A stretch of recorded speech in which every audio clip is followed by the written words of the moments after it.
I'm looking at a message that someone wrote in by the name of Sherry, and you guys were talking about Antonio Brown a while ago.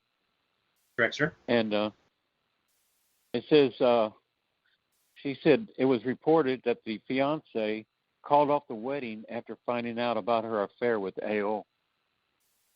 Oh, I didn't know that. I didn't know that. That's new news to me. Well, when did that report? It's just now. It's on your chat message there. I don't know when the report came out. I'm just reading what's on the comment section. Oh, I'm on the phone outside, so I can't see anything. But oh no, well, that's interesting. Here. Yeah, it's very interesting. But also remember that he could be calling off the wedding because it looks good. So, but all I know, I'm sorry, that's not what I meant. It looks good for Antonio, I think, possibly, because if he's calling off the wedding, why would you call up the wedding if your ex had been raped? You wouldn't do that to her, right? Right.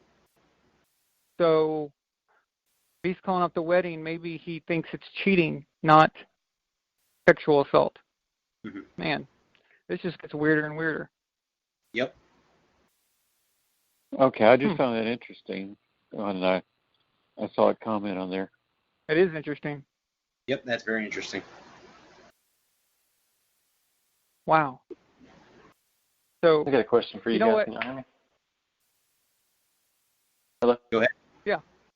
Yeah, I'm here. Why do you think that it just now popped up right after he signs with New England? Is that just a happenstance, or was it planned that way? Well, from what I saw, there was a video of this anonymous girl who was texting Antonio and giving him a heads up about all this. Yeah. And that video was done before he signed with the Patriots. Okay. I think if it was just a matter of hours though. But that anonymous girl, she mentioned that someone at the Raiders organization knows about this or could be involved. And she just mentioned the Raiders outright like that. So that's weird. I think there's an overwhelming amount of evidence in his favor currently. Maybe it was the Raiders trying to pay him back. It had nothing to do with the New England Patriots. They just inadvertently kind of became part of it. And maybe the Raiders are just trying to screw him over. So that's a possibility too. Maybe that girl already got her money. Maybe she knows she's not going to win a civil case. Maybe she already got paid. And she got paid because her job was just to make these allegations. Now, if you get accused of anything in this country, you're screwed. And because somebody could literally accuse you of hitting someone with a shovel or whatever, and you never even met the person in your life, right? You don't even know who they are. So you could be in California and someone in New Jersey said that you hit them with a shovel yesterday, and you're like, wait a minute, I've never even been to New Jersey, and I've never been there. Well, guess what? A legal process has to take place, and some time has to go through in order to prove that you're innocent. Yep. Not to prove that you're guilty, but to prove that you're innocent. Exactly. So you would have to wait through that waiting period while you're getting completely trashed, and then you'll get people on TV saying, did he or didn't he? Did he hit her with the shovel? Did he hit him with the shovel? I don't know. Maybe he did. Maybe he didn't. And in the minds of half of the country already, just like that, they're picturing you hitting someone with a shovel. Well, and the way that process goes too is they plaster the whole beginning over the media where, well, did he do it? Did he not do it? And then whenever it's figured out and it's, oh, well, he didn't do it, they say it once and the story disappears. So unless you actively seek out the results of what happened, you more than likely will miss it. You guys know Skip Bayless, right? Yeah. Yep. On Undisputed. Yeah. I watched him yesterday, and he sat there and gave this whole speech about how Mr. Kraft needs to cut him and all this stuff. And I'm like, wait a minute. Cut him for what? For allegations? So right now we could just make an anonymous call and say Skip Bayless did whatever. Would he be happy about getting fired or getting suspended because we just made up a bunch of junk about him? No, he wouldn't like that, would he?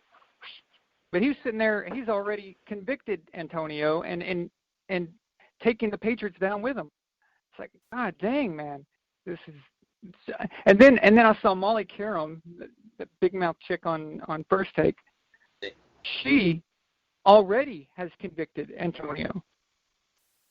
It was like, wow, the fake outrage, the fake outrage thing that she had going on was just really, really hard to watch.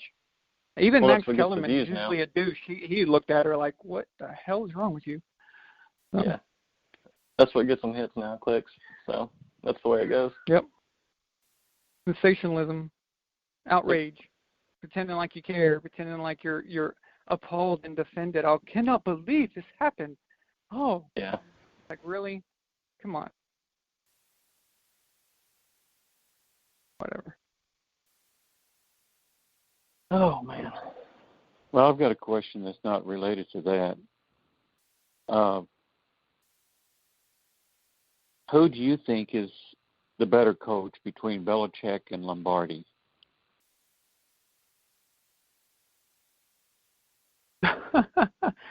Oh, and the bomb is dropped. Well, I mean, Lombardi, you got the Lombardi trophy, and he's got that trophy for, he didn't get it for no reason. So I'm just curious. Well, okay, with Lombardi, the thing about Lombardi is that he didn't have all these people to learn from. He was very innovative, and he did things a certain way that no one had really seen before. So, and he did this at an early time in football. And that's why one reason he gets so much credit. And another is because his Green Bay Packers were so good that it was a joke. Like, the second place team was so distant from him. But then on the other hand, you've got Bill Belichick, who has literally, he's the conductor of the greatest dynasty in football history, and all done in the salary cap era where you can't stack a team. Lombardi played where the AFL wasn't even really much of a thing or much of a, so there was only the league was smaller too, so the competition wasn't as good, and the development of the league wasn't as far along as it is now. But Belichick has been doing this in a time where the league is at its greatest, at its toughest, and at its best. And he still got 6 and went to 9 Super Bowls. That's just absolutely ridiculous. I would have to give Bill the edge as far as best coach ever. But with that said, I would never. 9, hasn't he?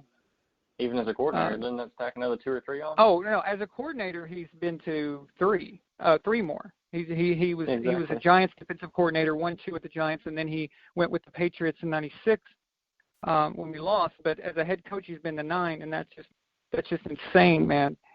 And like I said, to do this without being able to stack a team is extraordinary.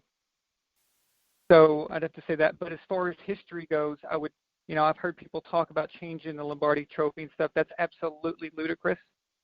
I would never do that. But, yeah, I would have to say at this point Belichick is probably the best coach ever.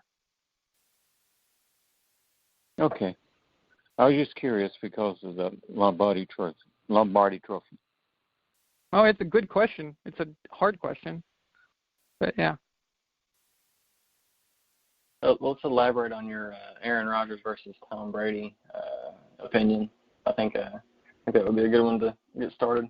Might take you a little while, though. You talking about episode 1 of the Brady Hate Saga? Yeah. Okay. Yeah. What's up? Do what? Did you have a question about it?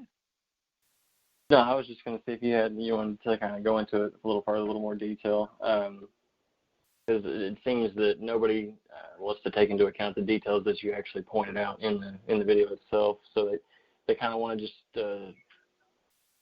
say that, if you swap the guys out, then it would be so much better. But then they never bother to elaborate on why or why not.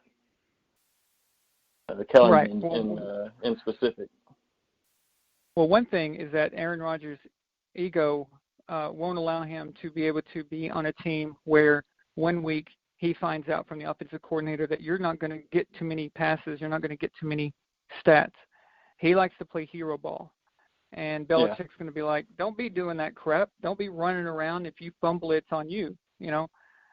And then one week it's like, we're going to run the ball. His ego wouldn't be able to handle that. Second of all, is he more stats concerned? Because I mean, it seems like the way he plays, he's either looking for the deep shot or it's a check down. He doesn't want to kind of throw into a tight window because on those he'll either try to take off running or he'll throw it away. He doesn't seem to be looking for the open guy. He seems to be looking for the best statistical advantage for himself. Well, he cares about keeping his interception ratio low, so he'd rather just throw it away instead of taking the risk. Mm-hmm. And for some quarterbacks, like less talented quarterbacks, let's say for someone like Mitch Trubisky or Jameis Winston, I'd say that could be a good thing. I'd rather you just throw it away than try to fit something in because more than likely they're going to throw a pick. But for a guy like Aaron Rodgers, it's inexcusable. He has the ability, he has the talent to take that risk, and if he gets picked off, okay. But it's not excusable for him. And he's missing on the upside here. How many throws did Tom Brady make in Super Bowls that you look and you blink and you're like, wait a minute, I thought that was picked. Like, what the hell? How did he do that? How did he get that in there? Now, what if Tom just decided, I'm going to throw it away because I don't want to take the risk. I don't take the risk. Then those third and longs don't get converted. 3 consecutive third and 10s in the you've got nothing. So that's the difference right there. Aaron's not taking a shot. So he clearly cares about his stats, but he does. Man, his ego is so huge. It's insane, and that would be checked immediately by Bill Belichick. Yeah. His salary would be an issue, of course, and he wouldn't get his way. See, remember that Belichick, he's hard on Tom, even in front of people. Aaron wouldn't be able to handle that. We have reports that Aaron would talk against Mike McCarthy in meetings for something that happened years before because because Mike McCarthy was in San Francisco at the time when he was drafted and didn't take him, and they took Alex Smith instead. So Aaron Rodgers never let that go and constantly called out Mike McCarthy in meetings in front of people. That's a far cry from what he'd be able to do under Belichick. That would never happen. And he's not a good leader. His teammates don't follow him. You've never heard a teammate ever leave the Patriots and say something negative about Tom Brady. Hell, even his enemies. You got James Harrison, who hated his guts, joined, and now he's telling everybody how great of a guy Tom is. But every time someone leaves the Packers, they're always talking crap about Aaron. So that's another factor you have to consider if he's on the Patriots. Well, didn't he have a receiver that during the preseason or week 1 or something like that was playing for? He was in a contract year, and he was talking to a corner on I think San Francisco's team, and Aaron walked up and told him, "Hey, you guys should try and get him." He was trying to give away his own player before his contract even ended. That was Greg Jennings, and it was in week 1. And it was his contract year. And usually when you've got a good rapport, the quarterback tries to help you out. They want to help their teammate. Okay, I'm going to make you look good. So when the game is not on the line, I'm going to try to get you more targets. Yeah. But instead, Aaron heard them talking, and he heard the 49ers corner telling him, "Man, what's going on with you? Why aren't you getting? I've been covering you all game, and they're not even targeting you." And he goes, "I don't know, man. It's contract year. You know how it goes." Aaron overhears that, walks over and says, "Hey, maybe you guys should try to get him next year." Yeah, it's just crazy to me. What? What the hell? I've never heard anything like that. That's pretty messed up, man. Isn't the quarterback supposed to be the conductor, leader of the whole train there, and he's basically just giving his guy away? In week 1. Yeah. that means you've got the whole year. You've got to play with this guy. You got to play with this guy the whole year, knowing that you said that. That's pathetic. No, that's not going to fly in New England, man. It's just. And these Green Bay teams, don't let anyone fool you. They were good. Aaron has had some good teams around him. And this whole kind of segue into the next thing is that everybody claims that well Peyton Manning never had a defense or Aaron Rodgers' defense is terrible. Well, what about the year that 2011 when Tom put up crazy numbers and drug the 31st ranked defense to within less than 2 minutes of winning the Super Bowl for at the time it would have been the fourth ring. Yes, it would have been Number 4, yeah. And people just seemingly